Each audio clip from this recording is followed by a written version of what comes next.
Hello students, how are you? Students, I hope you all are fine and fit at your home and you are doing your study well. You all know that you are appearing in a board exam this year, so you have to study carefully, okay?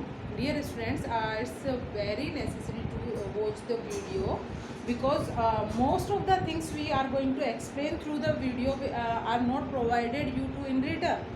बहुत सारी चीज़ें ऐसी होती है हर एक topic के पीछे we are going to explain with by taking the surrounding we taking the example from the our surrounding है ना. बहुत सारी चीज़ें हम एग्जांपल देके एक्सप्लेन करते हैं. तो so it's very important to you watch the video carefully and understand the topic. Okay, by that you can while writing the notes you can understand that notes easily if you have listen or watch the video. Got it? Dear students, in this chapter what we have done, we are going to study about the classification of element. We have seen that there are 118 elements are discovered here and they in the starting when less elements are there, sometimes 33 are there, then 53 are there, then 63 are there. Means like that they are increasing in number by their discovery, and step by step they discovered by the many scientists and they are provided to us. So that we have studied about the two scientists, that is Daubernier and Newland in last video. The Daubernier classified the element in their trade rule. According to trade rule means he has provided the pair of three elements which have the type of property that first and third element, the mass of first and third element, the average of first and third mass of first and third element will be the equal of the mass of the middle element. Okay, so that he provide the that type of group of element by which he has explained the classification of that elements. Okay, so after that Daubernier, what we have seen, that is not properly usable for the further elements. वो बहुत सबके लिए नहीं था. वो उनके according 3 pairs वो बना पाए थे, जिसमें हमारा ना स्ट्रांसियम बेरियम इंडियम वाला था, एक हमारा लिथियम सोडियम वाला पेयर था, एक हमारा क्लोरीन ब्रोमीन वाला पेयर था. ये 3 पेयर ही वो बता पाए थे, इससे ज़्यादा वो नहीं बता पाए, तो वो फेल हो गया था. उसके बाद न्यूलैंड्स आए थे. न्यूलैंड्स ने क्या दिया था, he has given the Octave rule. उन्होंने अपना ऑक्टेव रूल दिया था. उन्होंने क्या बोला था, the elements are you can say classified in this way that the when we put in a increasing masses of the element, the first element you can say the eighth element repeat the property of the first element. उन्होंने ये कहा कि element को हम एक बढ़ते हुए मास increasing मास के उसमें क्रम में रखेंगे तो क्या होगा, 8th नंबर पे जो भी एलिमेंट आता है वो फर्स्ट वाले की प्रॉपर्टी को रिपीट करता है. So it should be put in that slot. तो हमें उसको उसमें ही रख देना चाहिए. तो इस तरह से उन्होंने एलिमेंट्स जो उस टाइम नोन थे, जो कि 56 थे, उनके बारे में उन्होंने बताया था. लेकिन उन्होंने फिर क्या बोला कि जो अभी तक जो एलिमेंट्स हैं वो कितने हैं, 56 है. ये 56 सारे डिस्कवर्ड हो चुके हैं. इतने ही मिलने वाले हैं. नियर फ्यूचर में भी ऐसा नहीं होगा, मिलेंगे नहीं.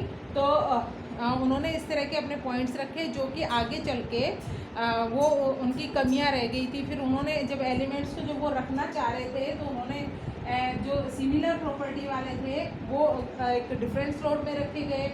जिनकी प्रॉपर्टी डिफरेंट थी उनको एक सेम उसमें स्लॉट में रख दिया. तो ये कुछ उसके ड्रॉबैक रह गए थे. ये सभी के लिए एप्लीकेबल नहीं था.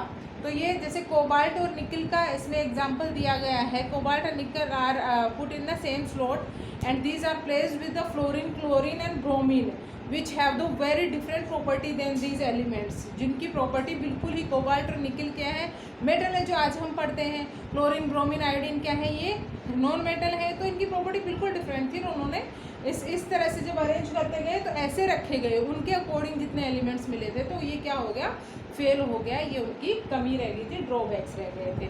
उसके बाद हमें जो क्लासिफिकेशन मिला वो किसका मिला, मेंडेलिव का. मेंडेलिव ने क्या किया ये क्लासिफिकेशन इनका भी सेम ऐसे ही था जैसा कि किसका था, न्यूलैंड का था। इन्होंने भी क्या किया, एलिमेंट्स को ऐसे ही क्या बना लिया, 8 ग्रुप्स बना लिए, 2 3 4 5 6 7 और 8 तो क्या बना दिए इन्होंने, ग्रुप्स बना दिए। तो शुरू में मेंडलिव ने ये बताया था तो 8 ग्रुप बने थे और पीरियड वही कितने थे, 7 पीरियड में इनको क्या किया था, इस तरह से वो अरेंज करते गए। कैसे अरेंज करते गए, उन्होंने ऐसे तैयार कर लिया, एक अपना एक टेबल से तैयार कर ली। उन्होंने क्या किया, जैसे जैसे एलिमेंट मिलता गया उसको पहले रख दिया, उससे फिर जो एलिमेंट मिला उसको उसके इंक्रीजिंग मास के अकॉर्डिंग, अगर उसका मास ज़्यादा था तो उसको यहाँ पे रख दिया, उससे ज़्यादा वाले को फिर यहाँ रख दिया, फिर उससे ज़्यादा वाले को यहाँ रख दिया। वो ऐसे करते इंक्रीजिंग मास के ऑर्डर में उनको क्या करते गए, रखते गए, ठीक है। और फिर जो जब उन्होंने एक बार रख लिया, फिर वो देख रहे कि इस टाइप के एलिमेंट जो आ रहे हैं तो उनकी प्रॉपर्टी के अकॉर्डिंग उन्होंने क्या किया, जब उनको नेक्स्ट एलिमेंट मिला तो उन्होंने न्यूलैंड की तरह उन्होंने बस ये नहीं बताया था कि every 8th element repeat the first one, property of first one, उन्होंने ऐसा कुछ नहीं कहा था। उन्होंने ये कहा था कि वो किसी भी उसमें हो सकते हैं, किसी भी क्रम में उनके इंक्रीजिंग मास के अकॉर्डिंग अपन उनको देखेंगे तो वो प्रॉपर्टी रिपीट करते हैं एलिमेंट्स। तो इसके अकॉर्डिंग वो क्या करते गए, उनको उसी स्लॉट में रखते गए। फिर उनके बाद उनको मिला, उन्होंने यहाँ पे रखा, फिर उनको इनके जैसा नहीं मिला, इसके जैसा मिल रहा है तो यहाँ पे रख दिया। और ये प्लेस जो है ये वो खाली छोड़ते गए। और इन प्लेस में उन्होंने क्या प्रिडिक्ट किया कि जो जगह हम इस टेबल में खाली छोड़ रहे हैं वो नियर फ्यूचर में हमें मिल जाएंगी। इनके पास जब इन्होंने बताया था तब वेल नोन जो एलिमेंट्स थे वो कितने थे, 63 एलिमेंट्स थे उस टाइम में। तो उन 63 को वो इस तरह से अरेंज करते गए और इस तरह से वो जगह बनाते गए और धीरे धीरे उनकी जो टेबल है वो इस तरह से कंप्लीट होती गई। जो उनको नहीं मिले थे उसके लिए उन्होंने क्या कर दी थी, जगह छोड़ दी थी। अच्छा, दूसरी बात उन्होंने क्या किया, तो ये तो हो गया कि वो प्रिडिक्ट कर रहे हैं ना, प्रिडिक्शन टाइप से हो गया। अब कुछ एलिमेंट्स ऐसे थे जो उनके मास के अकॉर्डिंग जब उन्होंने देखा कि लगभग उनके मास में बहुत ज़्यादा डिफरेंस नहीं आ रहा था, तो सेम जैसे आते जाते प्रॉपर्टी उसकी सेम थी, है ना, तो उनको जगह नहीं मिली तो उन्होंने कहा एक ही जगह पे उन दोनों को क्या किया, इन्होंने रख दिया था। मतलब प्रॉपर पोजीशन उनकी कि उसको कहाँ रखे वो उसको समझ में नहीं आ रहा था, ठीक है। अच्छा, फिर ये कंटिन्यू इसको रखते गए। इस तरह से उन्होंने अपने एक कह सकते हैं एक ढांचा तैयार कर लिया था पीरियोडिक टेबल का। ये उनकी पीरियोडिक टेबल बनती गई थी। इस पीरियोडिक टेबल के मेरिट्स क्या थे कि उन्होंने जब मास को इस तरह से इंक्रीजिंग ऑर्डर में जब अरेंज करते गए तो उनके पास जो मास एग्जैक्ट हमारे पास जो एलिमेंट्स का मास था, एलिमेंट्स के जो मास का एग्जैक्ट जो वैल्यू थी वो किसने बताई थी, इन्होंने ही बताई थी। जैसे जैसे वो इंक्रीजिंग ऑर्डर में रखते गए तब उनको पता चला कि इसके बाद इसका मास, इसके बाद इसका मास आता जाएगा। उन्होंने क्या देखा, उन्होंने करेक्शन भी किया इसमें। बेरियम का जो मास है वो पहले बताया गया कितना, 14.9, जबकि जब उन्होंने पीरियोडिक टेबल में रखा तब इन्होंने उसका मास बताया 9.01, जो कि करेक्ट किया गया इनके मेंडलीव ने अपनी पीरियोडिक टेबल में। तो ये जो मासेस में करेक्शन था वो भी इनके पीरियोडिक टेबल के थ्रू ये करेक्ट हुआ। इसके अलावा इन्होंने कुछ एलिमेंट्स जो बताए जिनकी जगह ये छोड़ते गए और नियर फ्यूचर में उन्होंने बोला कि इस टाइप के जो एलिमेंट्स आएंगे इनकी प्रॉपर्टी इनके जैसी होगी तो हम इनके साथ रखते हैं, तो उनको इन्होंने नाम दिया गया। ये 3 एलिमेंट्स थे जो इन्होंने पहले ही बता दिए थे। एक था बोरोन, दूसरा था एक का एल्यूमिनियम और तीसरा था एक का सिलिकॉन। और इनको ऐसा क्यों दिया, क्योंकि बोरोन, एल्यूमिनियम, सिलिकॉन तो ऑलरेडी थे इनके पास में, लेकिन जो आगे जिनके लिए जगह छोड़ दी थी इन्होंने, वो जगह इसलिए छोड़ दी थी कि इन जो आगे आने वाले होंगे वो जो इनकी जैसी प्रॉपर्टी के होंगे वो इनके साथ रख दिए जाएंगे, है ना। तो और बाद में हुआ भी ऐसा ही, इनकी जैसी प्रॉपर्टी के एलिमेंट्स मिले थे जिनको बाद में उन्होंने क्या नाम दिया गया था, बोरोन की जैसी प्रॉपर्टी का इनको मिला स्कैंडियम, जिसको इसके बोरोन के साथ रखा था। एल्यूमिनियम के जैसे जो प्रॉपर्टी का इनको मिला था उसको नाम दिया था इन्होंने गैलियम, और उसके बाद जो मिला था उसको नाम दिया इन्होंने जर्मेनियम। तो इस तरह से क्या हुआ, कंटिन्यू इनको देखते गए और एलिमेंट्स जो प्रिडिक्ट किए थे उनको सही पोजीशन भी मिल पाई थी। ये इनके क्या थे, मेरिट्स थे। इसके अलावा इसका एक मेरिट और था कि जो अपन अभी पढ़ते हैं पीरियोडिक टेबल में जो इनर्ट गैसेस थी, इनर्ट गैसेस किसको बोलते हैं अपन? Helium, neon, argon, krypton, xenon, radon, है ना, ये सारी क्या थी? ये इनर्ट गैसेस थी। इनर्ट गैसेस की डिस्कवरी बहुत बाद में हुई थी जब पीरियोडिक टेबल इनकी बन गई थी, और बाद में होने की वजह से क्योंकि उनकी सबकी प्रॉपर्टी सेम थी, वो सारे लेस रिएक्टिव थे, इसलिए वो ज़्यादा उनकी जो कंसंट्रेशन थी एनवायरनमेंट में वो सबसे कम थी, इसलिए वो पीरियोडिक टेबल को ज़्यादा इफेक्ट नहीं कर रहे थे। तो उनके लिए एक अलग ग्रुप बना दिया गया और उनको एक डिफरेंट ग्रुप में, जिसको जीरो ग्रुप के नाम से जानते हैं, जो अब मॉडर्न पीरियोडिक टेबल में 18 ग्रुप जो कहलाता है वो जीरो ग्रुप था, इनको लास्ट में रख दिया था। तो ये कहलाए इनर्ट गैसेस, मतलब इनर्ट गैसेस की डिस्कवरी ने भी इसको इफेक्ट नहीं किया था। ये पीरियोडिक टेबल के क्या थे? मेरिट थे, जिसकी वजह से वो इजी हो पाया इसको एक्सप्लेन करना। ये मेंडलीव ने अपने पीरियोडिक टेबल में बताया था। तो ये तो क्या हो गया, मेंडलीव ने जो पीरियोडिक टेबल बताई उसकी जो मेरिट्स हो गई, और उसके अकॉर्डिंग क्या एलिमेंट्स आते गए, और इंक्रीजिंग मास के ऑर्डर में उनको क्या गए 1 by 1 जैसे जैसे एलिमेंट्स आए उनको वो रखते गए, और बाकी के लिए इन्होंने जगह छोड़ दी। तो अपने अकॉर्डिंग उन्होंने सही बनाया था, लेकिन बाद में जब और साइंटिस्ट आए और उन्होंने इसको पीरियोडिक टेबल इसको मोस्टली इसको कंसिडर कर लिया गया था, लेकिन फिर भी इसमें कुछ कमियां रह गई थी, जिसको सुधार के फिर सामने रखा गया।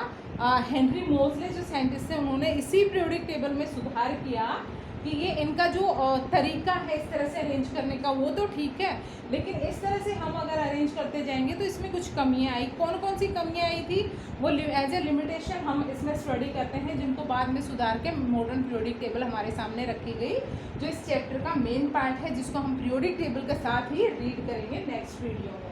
तो इसमें लिमिटेशंस क्या क्या थी, हम उस लिमिटेशंस की बात कर लेते हैं, ठीक है। तो लिमिटेशन में उन्होंने क्या बताया था, उनकी लिमिटेशन में क्या था, उन्होंने ये बोला कि अगर हम पीरियोडिक टेबल की बात करते हैं तो पीरियोडिक टेबल के अंदर जितने भी हमारे पास नॉन एलिमेंट्स हैं उनमें एक एलिमेंट दिया गया था। अगर अपन ने इनकी स्टडी कैसे करी है, अपन ने इनकी स्टडी ऐसे करी है कि एलिमेंट्स को इनके इंक्रीजिंग मास के ऑर्डर में हम क्या करते जा रहे हैं, अरेंज करते हुए जा रहे हैं, ठीक है। तो बात आई किसकी, फर्स्ट एलिमेंट की, जिसकी बात करते हैं अपन, जो था हमारे पास हाइड्रोजन, ठीक है। तो उन्होंने क्या कहा, जब इसके बारे में स्टडी किया गया, तो हाइड्रोजन की जो पोजीशन थी ना प्रॉपर्टी के अकॉर्डिंग, वो किसके साथ रखें, ये सोडियम वाले ग्रुप के साथ में रखें, या क्योंकि ये डाई एटोमिक भी बनाता है मॉलिक्यूल्स ऐसे एसी के जैसे, है ना, और इसकी जो प्रॉपर्टी है वो यू कैन से गैसेस जैसी भी, यानी कि नॉन मेटल की जैसी भी है। तो एग्जैक्ट पोजीशन जो थी इसकी हाइड्रोजन की, वो ये नहीं एक्सप्लेन कर पाए। कौन, मेंडलीव अपनी पीरियोडिक टेबल में जो पोजीशन ऑफ हाइड्रोजन। तो फर्स्ट लिमिटेशन जो हम स्टडी करते हैं वो ये बोलते हैं पोजीशन ऑफ हाइड्रोजन। और पोजीशन ऑफ हाइड्रोजन के बारे में शायद मैंने तुम्हें पहले भी बताया, position of hydrogen is not you can say explain by any scientist. अभी तक भी उसको उसकी एग्जैक्ट जो पोजीशन है उसके बारे में किसी को पता नहीं चला है, या किसी ने बताया नहीं है। कभी कभी ये मेटल के जैसे, कभी नॉन मेटल के जैसे। तो इसको पीरियोडिक टेबल जब स्टडी करेंगे तो उसमें देखना कि पीरियोडिक टेबल जो एग्जैक्टली है, तो उसमें हाइड्रोजन को एक अलग जगह देखिए रखा हुआ है, नहीं तो ये इसमें जब अपन उसको क्लासीफाई करेंगे तो देखेंगे कि फर्स्ट वाले के साथ इसको रखा हुआ है, ग्रुप के साथ में, है ना, जो एल्कली मेटल्स हैं उनके साथ में रखा हुआ है, क्योंकि एल्कली मेटल की जैसी प्रॉपर्टी भी शो करता है। तो हम ये कह सकते हैं he has not given the proper position of hydrogen in his periodic table, है ना, position of hydrogen not given, उसकी पीरियोडिक टेबल में हाइड्रोजन की पोजीशन का इसने कोई जिक्र नहीं किया था। तो एक तरह से ये कमी रहेगी भी, हाइड्रोजन भी एक एलिमेंट है जो वेल नोन है, अभी तक पता है आपको, तो उसको कहाँ रखोगे आप, उसके बारे में इन्होंने बताया ही नहीं था। तो ये क्या हो गई, इसकी लिमिटेशन हो गई। अगर सेकेंड अपन लिमिटेशन की बात करें तो हम ये बोल सकते हैं कि इन्होंने एटॉमिक मास के अकॉर्डिंग, है ना, एटॉमिक मास के अकॉर्डिंग जैसे जैसे एलिमेंट्स को ये रखते गए, तो अब इन्होंने क्या किया कि ये एलिमेंट मिला, इसका मास जितना भी है 9.1 है या जो भी है, उसके बाद जो एलिमेंट मिला उसका मास मान लो इनको मिला 10 के करीब मिला, तो इसके और इसके बीच में, इनके बीच में हो सकता है 9.2 वाला, 9.3 वाला, 9.4 वाला, 9.5 वाला भी तो कोई हो सकता था। तो ये जगह तो इन्होंने छोड़ी ही नहीं, इन्होंने अपनी पीरियोडिक टेबल में ये जगह ही नहीं छोड़ी। उन्होंने तो सिर्फ मास जैसे जैसे मिलते गए वैसे वैसे बढ़ते हुए उसमें चाहिए, एक का 9 है, एक का 13 है, तो इन्होंने तो रख दिया कि 9 के बाद 13 वाला आएगा, तो ऑब्वियसली 13 वाला आएगा। लेकिन अगर फ्यूचर में जिसका मास 10 हो, जिसका 11 हो, जिसका 12 हो, ये अगर एलिमेंट मिल जाते तो उनको कहाँ रखेंगे? तो अपन ये कह सकते हैं कि उन्होंने एलिमेंट्स के इंक्रीजिंग ऑर्डर में रखते हुए स्टेप बाय स्टेप उनके लिए जगह नहीं छोड़ी, और वो सीधा मासेस जैसे जैसे बढ़ते गए नंबर्स में वैसे वैसे वो उनको रखते गए। तो ये इनका क्या थी? सेकेंड लिमिटेशन थी। He didn't left the space for the mass of another element between two element. Exactly जो इंक्रीजिंग ऑर्डर में एलिमेंट को रखेंगे तो उनके बीच में किसको रखें अपन, ये वो नहीं एक्सप्लेन कर पाए थे। ठीक है, नेक्स्ट पॉइंट क्या था? पोजीशन ऑफ अननोन एलिमेंट ना, which have mass between known to element है ना, known to elements, ये नहीं बताना। अच्छा, इसके बाद देखो हमने 9th क्लास में पढ़ा था आइसोटोप्स। क्या पढ़ा था भाई? आइसोटोप्स। ठीक है, आइसोटोप्स क्या होते हैं बेटा? जिनमें क्या हो, एटॉमिक नंबर तो सेम हो और एटॉमिक मास क्या हो, डिफरेंट हो। ठीक है, वो कहलाते हैं आइसोटोप। ठीक है, सॉरी, एटॉमिक मास तो सेम हो लेकिन एटॉमिक नंबर क्या है उनके, डिफरेंट हैं। ठीक है, तो उन्होंने क्या बताया, जब अब अपन इसकी बात करते हैं कि मास के इंक्रीजिंग ऑर्डर में, मान लो रखता गया, ये अपन क्लोरीन की बात करते हैं, क्लोरीन का है ये क्लोरीन, ये नंबर सेम है और मास क्या है इसका, डिफरेंट है। ठीक है, तो लेकिन ये एलिमेंट तो एक ही है क्लोरीन, तो अगर उसकी पीरियोडिक टेबल में हम एलिमेंट्स को रखते हैं, मान लो क्लोरीन को रखा जिसका एक का मास कितना है 35, दूसरे का मास है 37, तो अपन इसको कहाँ रखेंगे? क्या क्लोरीन को 2 बार रखेंगे इंक्रीजिंग ऑर्डर में?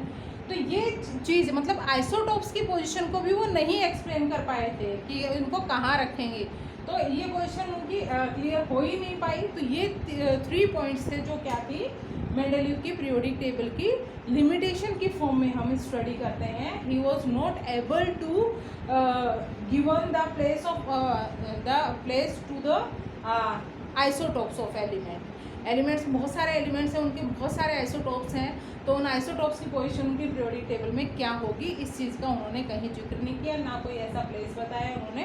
तो वो एक तरह से हम ये कह सकते हैं कि आइसोटोप्स को वो एक्सप्लेन नहीं कर पाए थे। ये अपन ने किस में रीड किया था? मेंडेलीव की पीरियोडिक टेबल के अंदर अपन ने रीड किया था। Because of their limitations in the given periodic table, the another scientist you can say they given the another point taken from the another point of view and given the another periodic table। उन्होंने फिर हमें जो periodic table दी, जिसको हम आज study करते हैं, जो हमारे सामने रखी हुई है, वो कहलाती है मॉडर्न पीरियोडिक टेबल, जिसमें बहुत सारे करेक्शन किए गए और करेक्शन करके हमारे सामने रखा गया। ठीक है, तो ये अपडेट्स ये होते ही रहते हैं, एक्सपेरिमेंट जैसे जैसे चालू रहेंगे, जैसे जैसे आगे बढ़ते रहेंगे, तो ये एलिमेंट जैसे आते जाते हैं उनको डिस्कवर करते हैं, उनकी प्रॉपर्टी को देखते हैं, कहाँ फिट होगा, तो इसके अकॉर्डिंग। तो अभी जो पीरियोडिक टेबल हमारे पास अवेलेबल है ना, तो उस पीरियोडिक टेबल की अगर हम बात करते हैं, तो उस पीरियोडिक टेबल में जितने भी करेक्शन हुए हैं हमारे पास में, उनको हम एक एक करके स्टडी करेंगे by making a full periodic table which is given in your syllabus, and according to that we will see the elements which are placed in the periodic table। 118 element को सबको पोजीशन दी गई है, कैसे दी गई है, किसके according दी गई है, क्या चेंजेस जो पहले पीरियोडिक टेबल थी ये उसमें और इसमें डिफरेंस क्या रहा, किसके अकॉर्डिंग इसको अरेंज किया गया, और ये एलिमेंट्स क्या थे, कैसे वो एलिमेंट्स वेरी करते हैं, कैसे उनकी प्रॉपर्टी आपस में मैच करती है, ये सारी चीज़ें हम पढ़ेंगे मॉडर्न पीरियोडिक टेबल में, जो किसने दी थी, हेनरी मोस्ले ने दी थी, जो 1913 में जो हमारे सामने आई, और उसको आज तक हम क्या कर रहे हैं, स्टडी कर रहे हैं। उससे पहले जब स्टडी करते थे तो मास के अकॉर्डिंग ही लोग स्टडी करते, क्योंकि वो ही दिया गया था। तो ये न्यू अपडेट्स हैं, ये उसके अकॉर्डिंग हम पीरियोडिक टेबल को स्टडी करेंगे। In next video will see the modern periodic table. So students, you have the books, you have to practice if you want to understand the periodic table properly, firstly see from the book, and you can see the symbols of the element by which you can understand the table from the board. Okay, so see the next video. Thank you.